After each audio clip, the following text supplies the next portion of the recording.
दादरचा जो रानडे रोड आहे ना, तो रानडे रोड सिमेंटचा आहे आणि तो इंग्रजांनी बनवला होता.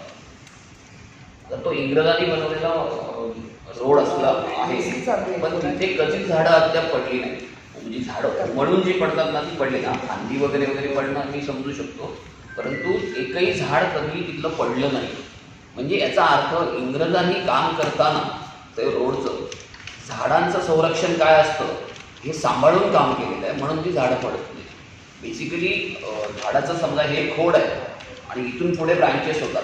तर हे जर खोड असेल तर खोड जेवढं खोड आहे तेवढंच परिघाचा एरिया हा एक्सिवेशन पण करायचा नसतो. म्हणजे खोदकाम सुद्धा त्याचं करायचं नसतं.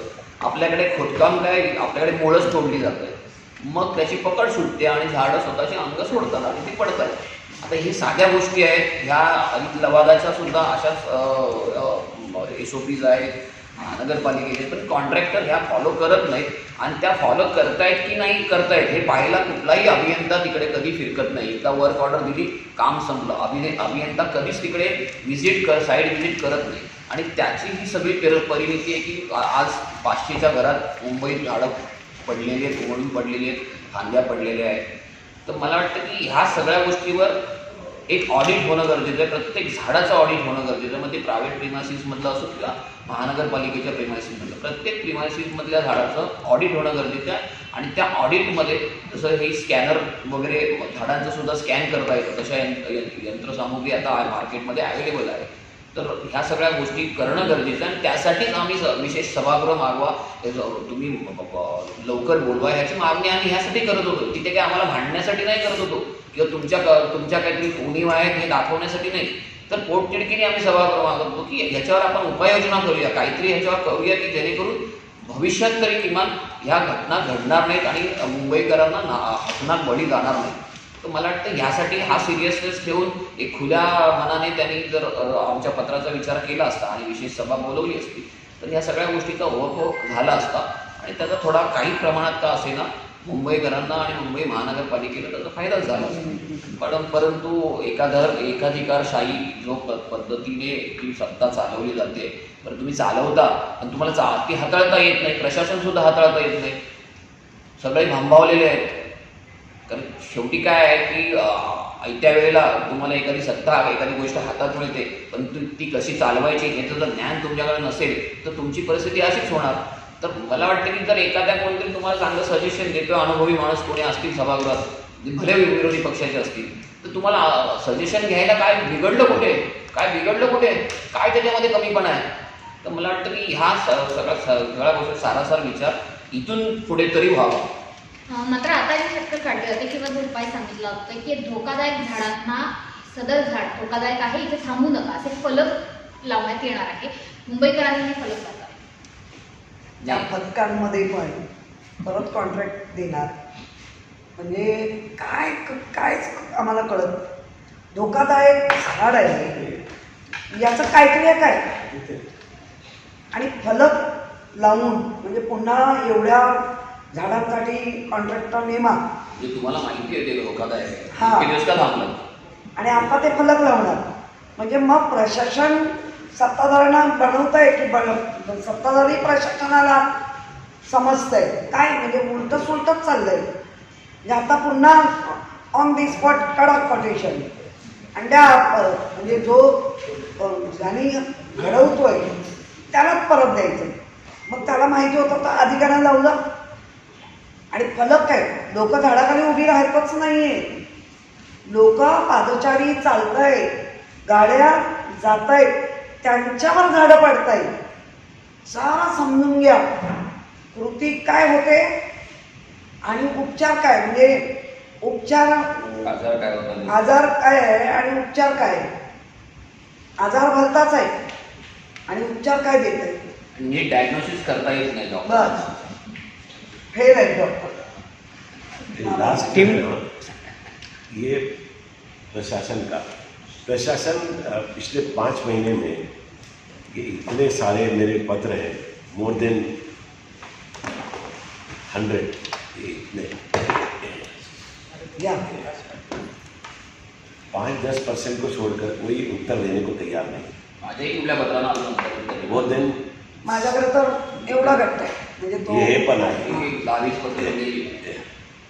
एवढे पत्र आहे माझे.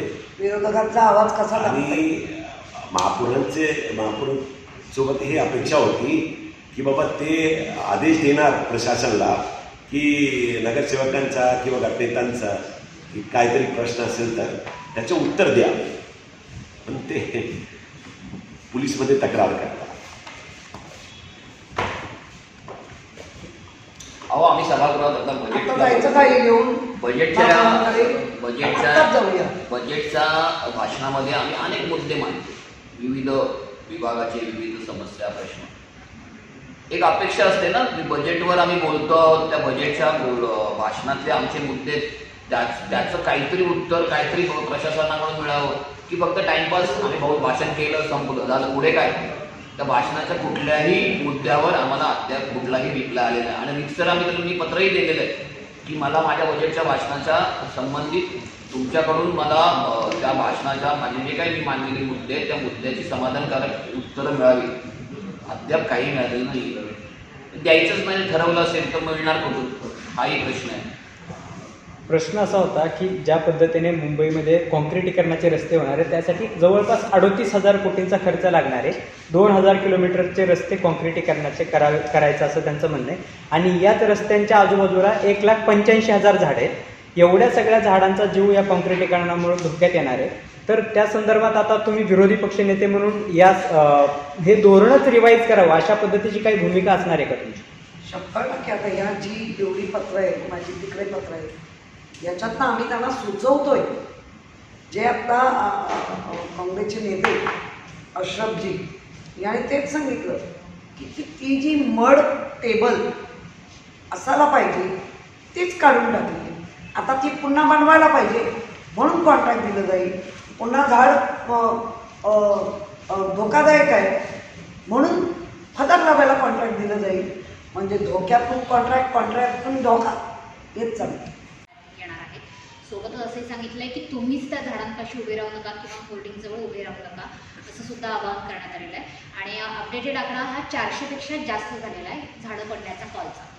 मुळामध्ये ज्या काही घटना घडल्या आहेत त्या घटना झाडाच्या खाली उभं राहून नाही घडल्या. ज्या घटना घडल्या आहेत एक तर गाडी जाताना झालेली ॲक्सिडेंट नाही किंवा पादचारी जो चालत होता त्याच्यावर कोसळून झाला आहे. त्यामुळे ठीक आहे आता त्यांनी ज्या पद्धतीने मुंबईला काही दिशा देत आहे त्याला आम्ही ते मुंबईकर ठरवतील बाबा. हतबल झाले सगळे. या अशी उत्तरं येत असतील झाडाखाली थांबू नका. कोण झाडाखाली थांबून मेलं आहे मृत्यू झाला आहे. झाडाखाली न थांबता जेवढे मृत्यू झाले ते पहिलं झाड का म्हणून पडलं याचा ऑडिट व्हायला पाहिजे. झाडाच्या CC रोड जर तुम्ही मला माहिती नाही कारण मधल्या 4 वर्षात आम्ही नव्हतो पण त्याच्या आधीचा आम्ही दिलेली सूचना स्कोप ऑफ वर्कमध्ये टाका की झाडाचा CC रोड जेव्हा तुम्ही बनवता त्यावेळेला मड टेबल बनवा आणि त्या मड पावसाळी वाहणाऱ्या ज्या जाळ्या आहेत त्याच्या भोवती थोडंसं वर म्हणजे माती वाहून पण नाही गेली पाहिजे याचाही विचार करा. आणि जेव्हा सिमेंट काम चालू असतं तेव्हा जे सिमेंट ओतलं जातं ते काढून घ्या. जानेवारी फेब्रुवारी मार्च एप्रिल माती बदला. झाडांना मोकळं करा. तिथले पेवर ब्लॉकची काय अवस्था आहे कारण झाडं आपलं जेव्हा रूट पाणी शोधायला जातं तेव्हा तिथलं काही फोडून काल आपण एका दराड एका काय कुठल्या गावात रस्त्याने स्वतःची जागा घेतली पाण्याने रस्ता फोडून पाणी बाहेर आलं आणि मग खचला रस्ता. ह्याचा अर्थ निकृष्ट कामाचा दर्जा कोण देणार हे उत्तर. त्या बाई कशा पळत होत्या 1 सेकंद थांबल्या असत्या त्या तिकडून त्या खाली गेल्या असत्या. त्याच्यावर एक रिक्षा गेली. म्हणजे किती कुठे कुठे म्हणून मुंबईच्या नागरिकांनी बघायचं वर बघायचं, खाली बघायचं, इकडे बघायचं, तिकडे काय म्हणजे मानेच्या कसरतीच करत राहायचं आणि तेवढ्यातून वाचलो तो वाचलो, अशी गत या मुंबईची झाली. ताई, एक लेटर जे आहे ते देण्यात आलेलं आहे. आता तुमची पुढची भूमिका काय असणार आहे? कारण महापौरांकडनं ते लेटर पोलिसांपर्यंत पोहोचलेलं आहे. तुम्ही जाब विचारायला गेलेला होता आणि त्यांनी तुमच्यावर नाही, मला जेव्हा पोलीस इथे येऊन विचारते, आणि मी काय आरोपी नाही आहे, कोणी कोणाचे कधीही आरोप करतील, मुळात कार्यालयात जाण्याचा अधिकार आहे. आता अशरफ अजमी साहेबांनी पण पत्र दिलं आहे, स्वतः किल्लेदारांनी स्वतःचं मत आता मांडतील याच बाबत. कार्यालयामध्ये कार्यालयीन वेळेत जाऊन कडक जाब विचारला, कुठेही शिवीगाळ नाही, कुठेही बाकी काही नाही. आणि कंप्लेंट होत असतील तर पहिल्यांदा अशा महापौर असतील की सहयोगी नगरसेवकांना पोलिसाच्या दरवाजा दाखवत आहेत. काय काय त्याच्यात तुमचा काय अपमान झाला? तुम्ही तर बुधवार आणि शुक्रवार लिहिलं होतं, त्या अनुषंगाने जर आम्ही कार्यालयाने वेळेत गेलो, तुम्ही नव्हता कळल्यावर आम्ही तिथेच उभं राहिलेलो आहे. एका जागेवर उभं राहून कडक शब्दात जाब विचारतोय आणि विचारणारच. मुंबईकरांसाठी होतं. ही बघा ना, ही पत्र बघा, याचं उत्तर नाही, ड्राफ्ट तयार नाही. काय करायचं काय? म्हणजे कुठे जाब मागायचा? 30 मार्चला दिलेले पत्र आहे, ह्या लोकांनी पत्र दिलं आहे, ह्यानी पत्र दिलं आहे, काय आम्ही काय करायचं?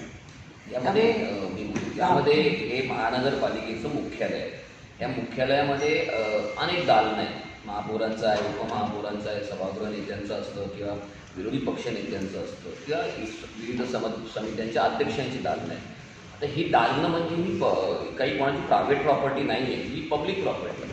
आणि ह्या दालनाला लागून जे त्यांचं कार्यालय आहे, त्यांचं जे कार्यालय आहे त्या कार्यालयामध्ये सामान्यातलं सामान्य मुंबईकर तिथे जाऊन स्वतःचा पत्रव्यवहार करतो आणि पत्रव्यवहाराच्या बाबतीत उत्तरं मागतो. तर मला वाटतं या मुंबई महानगरपालिकेच्या विरोधी पक्षनेत्या जर त्यांच्या पत्राचं उत्तर मागायला जात असतील तर त्यात गैर काय? आणि प्रत्येकाची एक वेगवेगळी बोलण्याची ढब असते, स्टाईल असते, ते त्यांच्या स्टाईलमध्ये बोलल्या. त्यांनी कुठे अपशब्द वापरले का? नाही. मग एवढं झोपायची गरज काय? अगदी पोलीस कंप्लेंट करण्यापर्यंत. आणि ह्याच्यामध्ये कुठलाही ऑफेन्स असं काही झालेलं नाही आहे. कोणीतरी म्हणलं ट्रेसपासिंग प्रायव्हेट प्रिमायसिसमध्ये असते, की पब्लिक प्रॉपर्टी आहे, इथे कसली ट्रेसपासिंग? कार्यालयीन वेळेमध्ये कार्यालयात जाणं आणि आमच्या पत्राचं उत्तर द्या म्हणून विचारणं, याला ट्रेसपासिंग म्हणत नाहीत. मला वाटतं की हे थोडंसं महापौर पदावर बसलेल्या व्यक्तीने आपण एक कुटुंब प्रमुख म्हणून वागलं पाहिजे आणि संयमी थोडीशी भूमिका ठेवली पाहिजे. असं उतावळीपणे लगेच पटकन पोलीस तक्रार करणं हे काही योग्य नाही. हे विषय जे आता ताईंनी घेतला महापुरांचा, आजच मी MS-ला एक पत्र लिहिलो आहोत आणि त्यामध्ये मी विचारलो आहोत की आपल्याकडे माझ्या माहितीप्रमाणे महापौरांना काय प्रशासकीय अधिकार नाही, म्हणजे त्यांच्याकडे नगरसेवकांचा किंवा नागरिकांचा काय मदतसाठी विनंतीच्या पत्रात येतात. आणि आता मला हे विचारायचं आहे MS-ला, म्हणजे म्युन्सिपल सेक्रेटरीला, सचिव याला हे विचारायचं आहे की असे कुठलाही कोणता पेपर आपल्याकडे गोपनीय आहे आणि कुठली पत्रिका अशी येत आहे काय? कारण कुठली फाईल मंजुरासाठी येतात आयुक्तांकडे किंवा वेगळ्या अधिकाऱ्यांकडे, तर ते सगळ्या आता आदेश आहे की तुम्ही पब्लिक डोमेनवर टाका. म्हणजे पब्लिक डोमेनवर टाकून तुम्ही लोकांना दाखवून द्या की बाबा तुमचा काय कारोबार चाललेला आहे आणि काय आहे. म्हणजे आपल्याला हे विचारायचं आहे प्रश्न की महापौरांनी जे तक्रार केली आहे की माझी रेकी झाली आणि ऑफिस कार्यालयाची आणि माझे गोपनीय जे पत्र होते अत्यंत गोपनीय.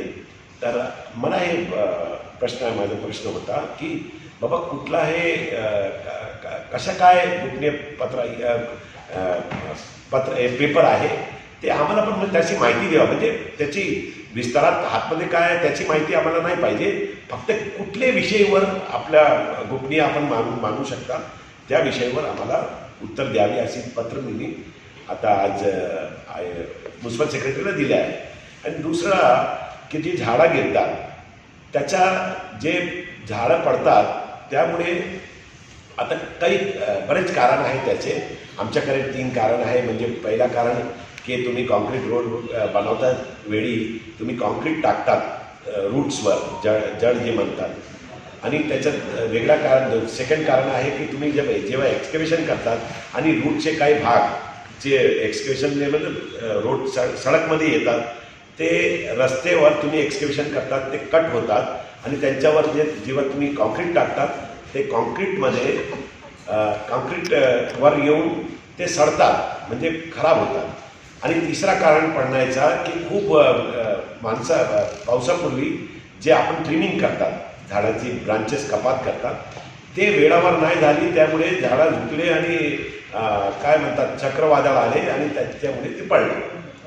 आता एक कारण मोठा माझ्या लक्षात आलेलं आहे. ते लक्षात असं आलेलं आहे की जेव्हा 89-90मध्ये पहिल्यांदा मुंबई शहरात सिमेंट कॉन्क्रीटचे रस्ते बनण्याची तयारी सुरू झाली, त्यावेळी आपण 1 मीटर किंवा 1.5 मीटरचे 2 भागचे जे पार्ट होते कॉर्नरचे, त्याला साईड पट्टी म्हणतात. ते साईड पट्टीचे काम आपण सिमेंटमध्ये नाही करतात, ते डांबरमध्ये किंवा प्युअर ब्लॉकमध्ये करत होते. कारण की आपल्याला युटिलिटीसाठी कायसाठी तर एक्झिबिशन करायचं आहे तर त्याला करायला पडशील ते करणार. आता जे 10 वर्षापूर्वी 8 वर्षापूर्वी जे कामं झालेले आहे सिमेंट कॉन्क्रीटचे रोडाचे, ते काम पण, ते साईड पट्टीचे काम पण परत टेंडर काढून ते ठेकेदारांना दिलेलं आहे. त्यामुळे ते एक्सकेवेशन करतात आणि रूट ते आतमध्ये जातात आणि युटिलिटीसाठी पण आपण ते परत एक्सकेवेशन करणार. कारण माझा लक्षात आला आहे असा की महानगरपालिकांनी महानगर गॅसला ते पावसामध्ये 4 महिन्याच्या बिना परवानगी दिलेली आहे. म्हणजे तुम्ही परवानगी घेतात एक्सकेवेशन करू शकतात. कारण ते आता ते सध्या जे वर्ल्डची परिस्थिती झालेली आहे गॅससाठी, त्यामुळे महानगर गॅस एक्सकेवेशन करू शकतात. आता एक्सकेवेशन करणार, युटिलिटी आतमध्ये नाही आहे, साईड पट्टीवर तुम्ही प्युअर ब्लॉक किंवा डांबर टाकलेला नाही आहे, तर परत आपल्याला काम करायला पडशील. त्यांनी 2 नुकसान झाले, एक झाडांचा झाला आणि एक आपला युटिलिटी म्हणून एक्सकेवेशनचा झाला. याने ठेकेदारांसाठी काय करतात महानगरपालिका, त्यांच्या फायद्यासाठी, त्यांची थिओरी भरण्यासाठी हे नवीन काम चालू आहे. आणि माझा थेट आरोप आहे की मोर देन 100 मोर करोड्स रुपीजचा हे सगळा कारोबार आहे. साईड पट्टीला बदलून डांबर किंवा pure block to concrete road, ते असे प्रकारचे जे घडत आहे. त्यामुळे आपला आक्षेप आहे की बाबा असं ते कारोबार आहे आणि ते कारोबार आम्हाला लक्षात, काय म्हणतात त्या, आम्हाला विश्वासात न घेतात. महानगरपालिकाचे सभागृहात चर्चा न करतात. तुम्ही स्वतः एकला चलून म्हणून तुम्ही हे जश्न मनवतात की 100 दिवसाचा तुम्हाला खूप लाभ झाला आणि तुम्ही खूप काम केले. जर तुम्ही महानगरपालिकाचे कामचा क्रेडिट स्वतः घेतात तर त्याचा जे असा भाग आहे त्यांचा क्रेडिट तुम्ही कशा नाही घेतात, हे आमचा प्रश्न आहे. यामुळे आम्ही हे सगळ्या ज्या पद्धती आहेत त्याची डिमांड केलेली आहे आणि सर्व पक्षांनी मिळून आणि केलेदार साहेबांच्या पत्रावर आम्ही मागणी केलेली आहे की लवकरात लवकर तुम्ही कॉर्पोरेशन बोलवा, बैठक बोलवा आणि चर्चा करूया. डेली टू डेली प्रत्येक दिवस लोकांची मृत्यू होत आहे, लोक घाबरतात आणि आज सुट्टी झालेली आहे. महानगरपालिकांनी डिक्लेअर केलेलं आहे की मुंबईमध्ये शाळा, कॉलेज किंवा इतर काहीतरी असेल तर त्याची सुट्टी, आणि लोकांना सांगितलं आहे की बाबा तुम्ही घराच्या बाहेर येऊ नका. आता घराच्या बाहेर येऊ नका म्हणजे कसा की जे लोक याने म्हणतात, काय म्हणतात, हँड टू माउथ आहे, त्याचा रोज कुमा खोदो रोज पाणी पिओ अशी परिस्थिती आहे. ते काय करणार, घरा बसून त्यांचे ब्रेड अँड बटर कोणी घेऊन येणार. या सगळ्या प्रश्नाला उत्तर देण्यासाठी तुम्ही कॉर्पोरेशनचा जे सभागृहाचा बैठक लवकरच बोलवा. त्यामध्ये काहीतरी निष्कर्ष काढून 227 नगरसेवक आपलं मत मांडणार आणि त्यावर काहीतरी ठोस काम करायचं आहे, त्यावर अंमलबजावणी करण्याचे आदेश तुम्ही प्रशासनाला द्यावा अशी आमची मागणी आहे.